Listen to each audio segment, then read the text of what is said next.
Mayong adlaw katawhan sa Dios sa Archdiocese sa Osamis. Akong timbaya sa mga mag-uuma ug mga mananagat. Ako pong timbaya sa mga matinud-anon nga mga katawhan sa Dios nga sa kanunay nagsubay, namati ining ato nga tulumanon. Ako di ay nga pasalamat sa mga ni Father Derry Ascuna o sa katawhan sa mga PPC, Parish Pastoral Council sa Immaculate Heart of Mary Parish sa Pangdalaga. Kay sila mangyud ang mitabang pagpahigayon alang sa kalampusan sa kapistahan sa Clergy Day dito sa Pangdalaga. Salamat kaayo usab ni Mayor Don Animas o ni Vice Mayor Don J. Animas nga mitambaya yung usab kanamo sa pagsaulog sa Clergy Day. Ako po rin pasalamat sa mga deboto sa St. John Meridiani na binagayod ang pagsaulog sa kapistahan dinha sa Aguada Cemetery kansang kapilya gihalad mangadto ni St. John Meridiani. Ngadto nila ni Father Sermi, ni Binky, nila ni Dave, nila ni Jason, busa sa tanan nga mga gaalagad dinha sa kapilya ni St. John Meridiani nga anaa gilubong ang atong mga kaparian nga nangamatay nga matelewan.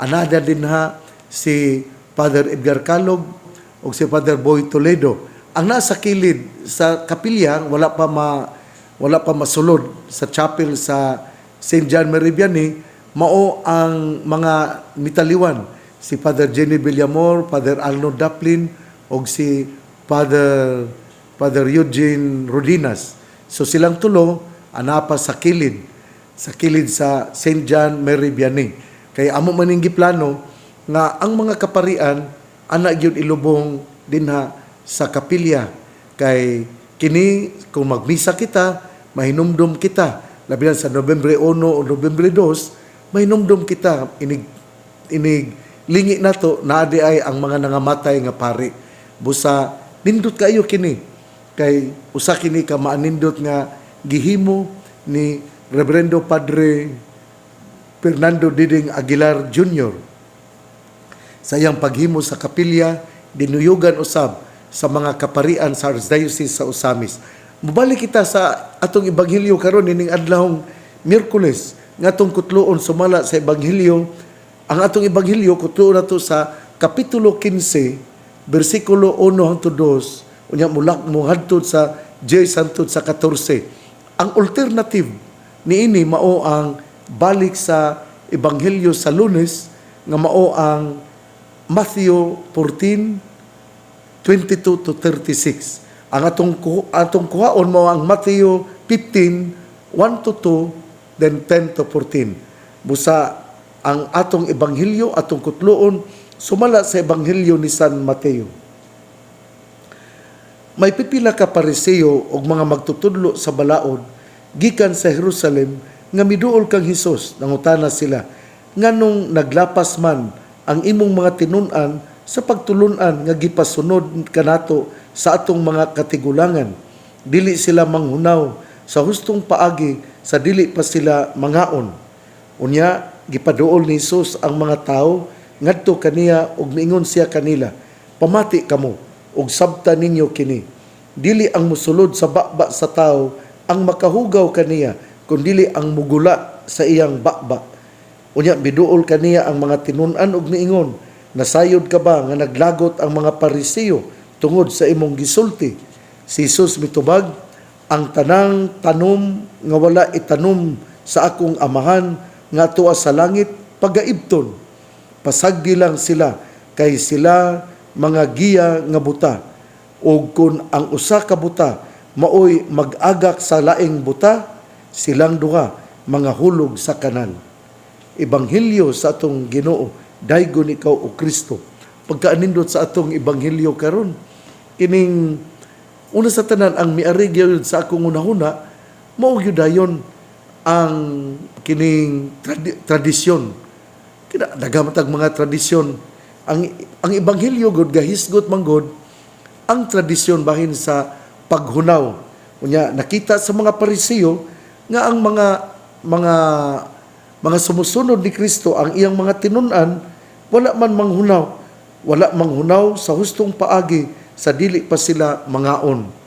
Sa laktod nga pagkasulti, ang atong ebanghelyo karon gasugod gayod bahin sa tradisyon. Natay tradisyon nga maayo, naputay tradisyon tingali nga dili maayo. Pero hisgutan nato ang tradisyon nga maayo. Panalitan ron kining prosesyon. Ang uban nga mga tinuhuan muhatag man gyud sa ila nga kining pagdaot sa ato nga tradisyon sa prosesyon. Pero sa ato nga pagtuo mao nga atong gisuroy ang atong patron agi og pagpanalangin sa ato nga kining ang iyang lungsod o iyang lugar nga siya mao ang gidawat nga patron.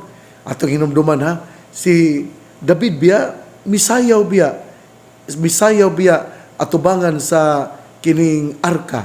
Unya nagpasalamat siya tungod sa kadaugan nga iyang nakuha. Nya gisaway siya ug tungod kay gisaway siya kining mipadayon siya tungod kay ang iya mauman ang pagpasalamat. Ang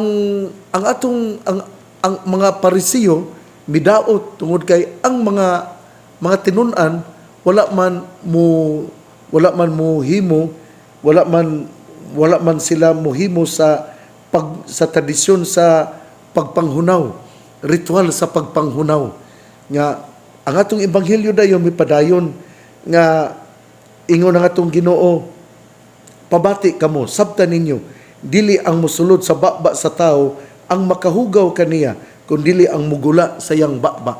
Nya ato man gipasabot no nga ang mugula sa bakba mauman ang anaa sa kasing-kasing ang mga kaligutgot, ang mga kasuko, ang mga hugaw nga paghuna-huna, ang mga pangandoy sa kining mga sexual desires ug uban pa, mao man kini ang makahugaw sa tao. Pero ang musulod sa tao dili man ang makaon ka og makahugaw. Mao man bitaw nga ang atong Ginoo mingon nga ang tanan na limpyo na. Ang makahugaw sa tao mao kadtong mugawas kaniya. Mabitaw na kana bitong baboy, sige mangyunag kining ang mga lain nga mga tinuan, magsige mangyud og daot. Ang Ginoo miingon dili ang musulod sa bakba sa tao ang makahugaw kaniya kundi ang mugawas.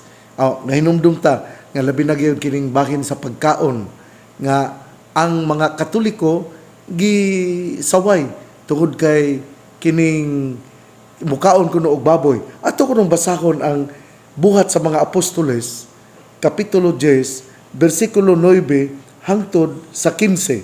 Ani adini. Pagkasunod adlaw sa may kaudtuhon, samtang sila nagpaingon og nagkaduol sa Jopa, misaka si Pedro sa atop sa balay aron sa pag-ampo. Gigutom siya og buot mukaon apan samtang gihikay pa ang pagkaon, nakakita siyag panan-awon. Nakita niya nga nagbukas ang langit ug may gitunton nag-ingon sa usa ka dakong panapton nga gihiktan sa upat ka iskina. Sa sulod niini diha ang tanang matang sa mga langgam nga ihalas ug mga mananap nga mulakat ug mukamang. Unya may tingog nga miingon kaniya, "Hala Pedro, pag-ihaw og kaon." Apan si Pedro mitubag, "Dili ko, Ginoo, kay wala pa ako makakaon og bisan unsa nga giilang mahugaw." Ang tingog miingon kaniya, "Pag-usab, ayaw isipa nga mahugaw ang bisan unsa nga gihinluan na sa Dios." Nahitabo kini sa makatulo ug unya ang iyang nakita gibalik ngadto sa langit.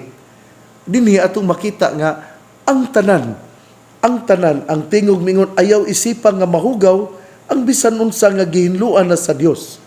Dinhi atong makita nga ang paghimo sa atong Ginoo sa tanang butang iyang gihimo kini nga maayo. Sanglit kini maayo, kini dili na mahugaw.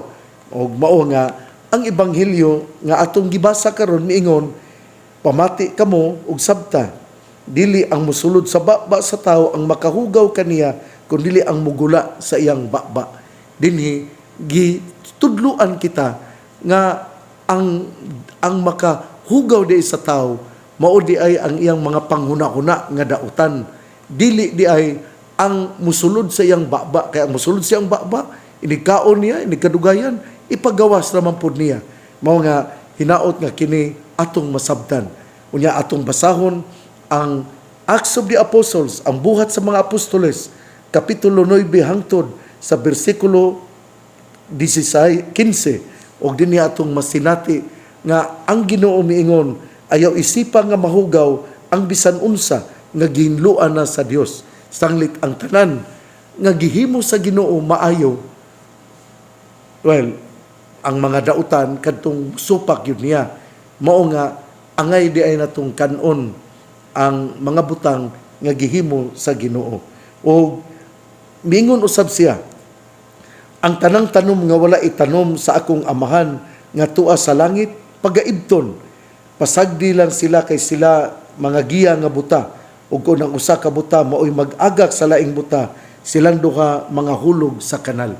Ipasabot dinhi nga ang mga Pariseo kini bang atong mga teachers of the law, ang ato nga mga magtutudlo nga wala di ay maghatag og mga maayong pagtulunan, magdala di ay kanato ngadto sa kanal, mga hulog di ay kita.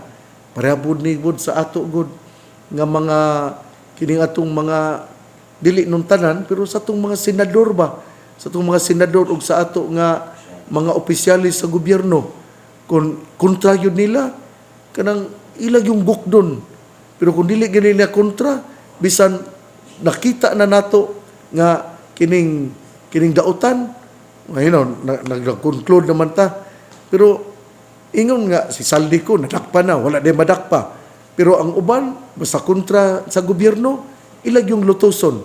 Naunsa naman nga itong gobyerno mao ni nga kanabang kung ang ato nga mga leaders dili magtinarong, mga hulog yuta sa kanal na kuan daw kining matud pa sa presidente, magpabuto daw taog kining racket sa 2027.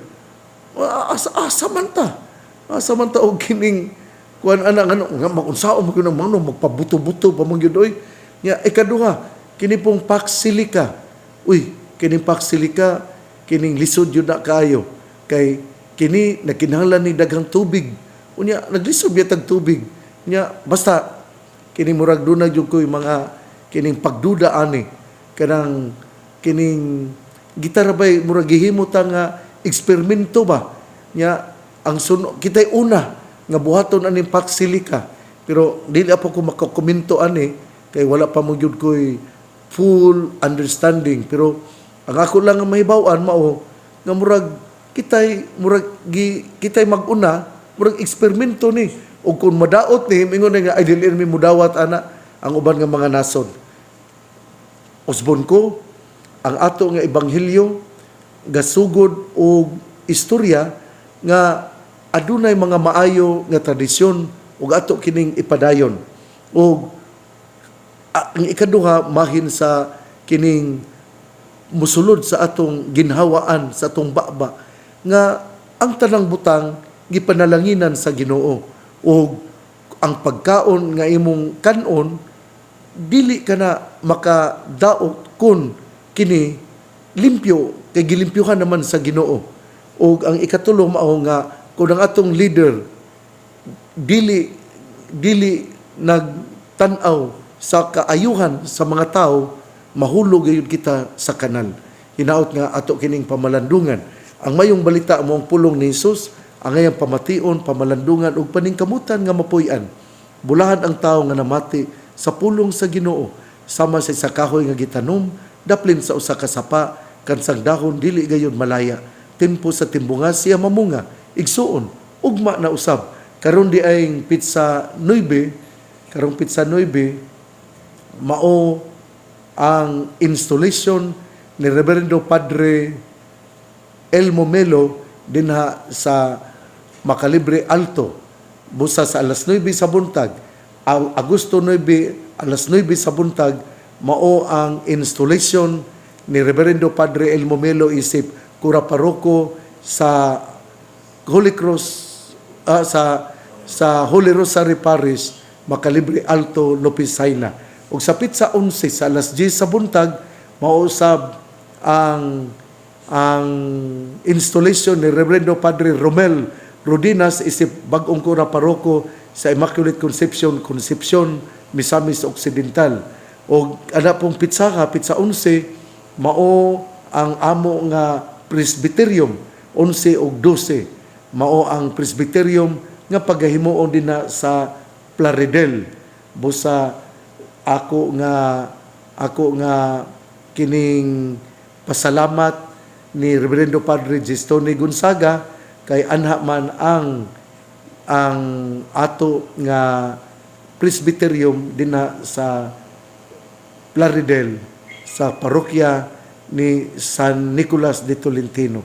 Ang pangaliya sa mga Birhen Maria nga gisampit sa mga misamisnon nga birhen sa kuta, ang Ginoo magapanalangin kanatong tanan sa ngalan samahan sa Anak ug sa Espiritu Santo. Amen.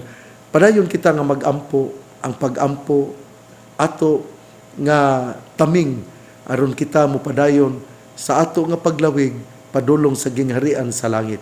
Pagampo bisan kita anaa sa kalisod sa pagpakasala kay ang ato nga pagampo mo may muhinlo kanato aron kita makasulod sa iyang gingharian.